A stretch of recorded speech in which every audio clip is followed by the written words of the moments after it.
Welcome to Dbcc Checkdb. The Dbcc Checkdb command is used to check for and fix database corruption issues. It's a very long and complex process that it goes through. The basic idea, though, is that it's going to check each table one by one for data corruption issues.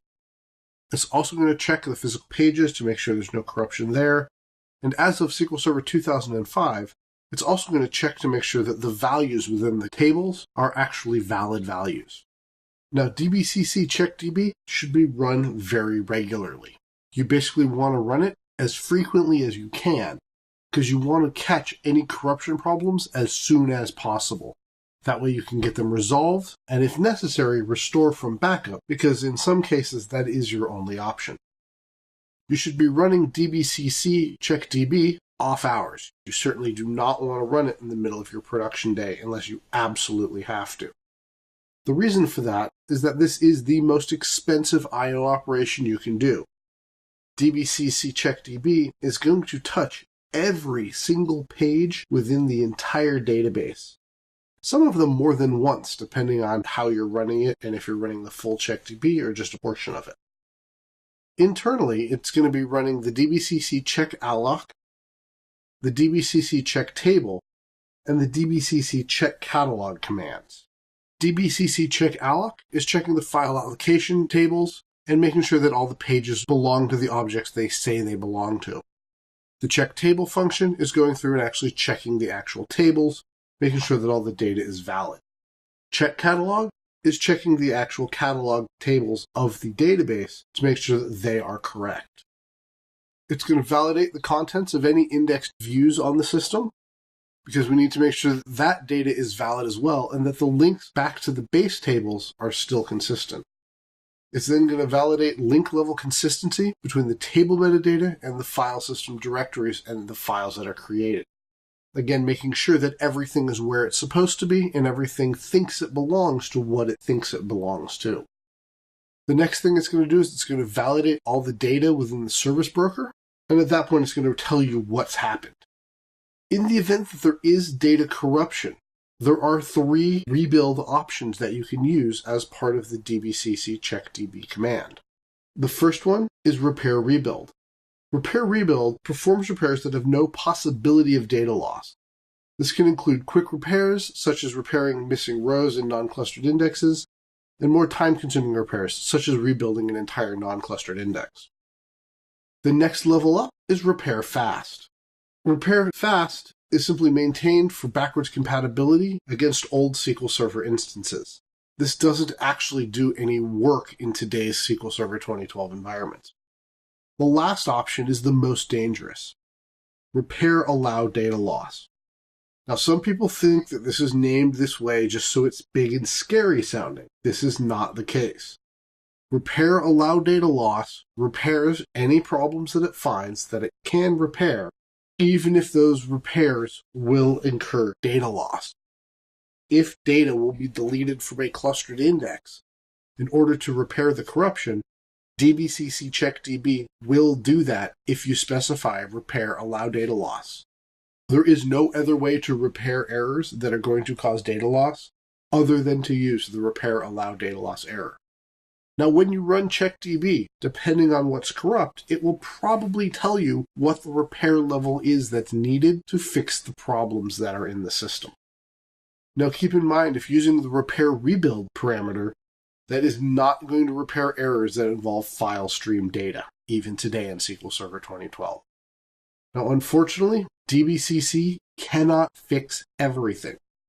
If there's corruption in your system tables, systables, sys.columns, sys.allocation units, etc., these are not going to be repairable with Dbcc Checkdb. Your only option, if your system tables show up as corrupted, is going to be to restore the database from backup. This is just another reason why backups are so important. Let's go ahead and take a look at a demo of Dbcc Checkdb being run against the database. So you can see here I've got a database called demo corrupt metadata that has database corruption within it. So before we run it against that, let's go ahead and run Checkdb against the AdventureWorks database instead, so we can see what it looks like when a clean database comes up. So the syntax is fairly simple, as you can see. It's Dbcc, Checkdb, open paren, the database you want to check, close paren. When we run Checkdb, this takes several minutes because, again, this is touching every single page on the database. So once Dbcc has completed, and you can see it ran relatively quickly, only 23 seconds, keeping in mind that I do have a flash drive. You can see here that it checks every single object as we slowly scroll down here. I'll make that a little bigger to make it easier to read for you. As we scroll through, it checks every object for potential problems, going through all the system objects and all the catalog tables, until eventually we start getting to our tables. Now the information that we're really looking for is at the bottom here. Checkdb found 0 allocation errors and 0 consistency errors in database AdventureWorks 2012. Dbcc execution completed. If Dbcc printed error messages, contact your system administrator. You can see there are no errors. We've got the little green check mark down here.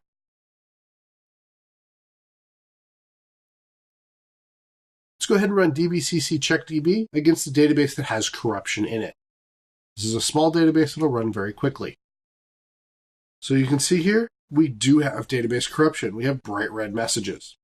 We have a query completed with errors message shown here. Check catalog message 3853, state 1, attribute object ID. It gives us an object ID of row object ID column 1 in sys.columns does not have a matching row in sys.objects. So we've got a table that exists, but that does not have a record in sys.objects. So we've got columns defined for a table that doesn't exist. Now, obviously, this is a very bad bit of corruption because we've got a table that's now effectively missing because we don't know what it's called, so we have no way to access it. Realistically, on this database, we're probably going to need to restore. If we scroll through the rest of the data here, we'll see that there's no other potential problems, just those 2 consistency errors. Now, because those are part of the system tables, we can't actually run Checkdb and fix this error. If we do, it's not going to be able to, since Checkdb is not designed to fix catalog errors. If this was a problem with the user table, we would be told what the repair level is that would be acceptable, and then we would be able to run Checkdb with that repair level. At that point, we would need to restore a copy of the database so we can identify the rows which have been removed through the corruption cleanup. Then we can go through and import those rows that are now missing. In summary, Dbcc Checkdb is used to check for and fix all database corruption issues, or at least as many as it can. Don't forget, it's an extremely expensive I/O operation, so you don't want to run it during business hours. You always want to run it at off hours whenever the system isn't being used. Now, this may mean you run Checkdb less frequently than you want to. That is always a reality that we may have to deal with. Other options that you can use include things like restoring a copy of your database and running Dbcc Checkdb on that restored copy on another server. That way we can run Checkdb whenever we need to without impacting the production system. Now, if we do that, we still need to run Dbcc Checkdb on the production system regularly. We can do so using the with physical only parameter, so we're only checking the physical hard drive at that point, not actually doing all the data checks and all the table purity checks, because we're going to run all those off on another server. Now, don't forget, Dbcc Checkdb can't fix all errors. If there are catalog errors or system table errors, you're not going to be able to fix those with Checkdb. You have to fix those with a database restore.